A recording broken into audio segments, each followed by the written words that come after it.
12-ാം നൂറ്റാണ്ടിലെ England Woolpit ഗ്രാമത്തിൽ അസാധാരണമായ ഒരു സംഭവം നടന്നു. 2 കുട്ടികൾ, സഹോദരനും സഹോദരിയും, ഒരു വോൾഫ് പിറ്റിന്റെ ഉള്ളിൽ നിന്നും പുറത്തു വന്നു. അവരുടെ ശരീരത്തിന്റെ നിറം പച്ചയായിരുന്നു. വിചിത്രമായ എന്തോ ഒരു തരം വസ്ത്രമായിരുന്നു അവർ ധരിച്ചിരുന്നത്. അവരുടെ ഭാഷ ആർക്കും മനസ്സിലായില്ല. വേവിക്കാത്ത ബീൻസ് അല്ലാതെ വേറൊരു ഭക്ഷണവും അവർ കഴിച്ചില്ല. ആൺകുട്ടി അസുഖം ബാധിച്ച് പെട്ടെന്ന് തന്നെ മരിച്ചു. പക്ഷെ പെൺകുട്ടി അതിജീവിച്ചു. അവൾ നമ്മുടെ ഭാഷ പഠിച്ചു. പതിയെ അവളുടെ ശരീരത്തിലെ നിറം മാറി തുടങ്ങി. അവൾ സംസാരിക്കാൻ തുടങ്ങി.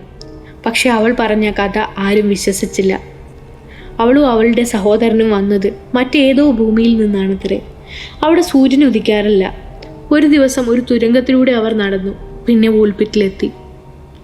അവൾ വളർന്നു, വിവാഹം ചെയ്തു, ആ ഗ്രാമത്തിൽ ജീവിക്കാൻ തുടങ്ങി. പക്ഷെ അവളുടെ അയൽക്കാർ പറയുന്നത് നിശബ്ദമായ രാത്രികളിൽ ഒരിക്കലും തിരിച്ചു പോകാൻ പറ്റാത്ത അവളുടെ നിഴലുകളില്ലാത്ത ലോകത്തെക്കുറിച്ചോർത്ത് അവൾ ദൂരേക്ക് നോക്കി നിൽക്കാറുണ്ടത്രേ. ആ കുഴി ഇന്ന് ഇല്ലാതായി.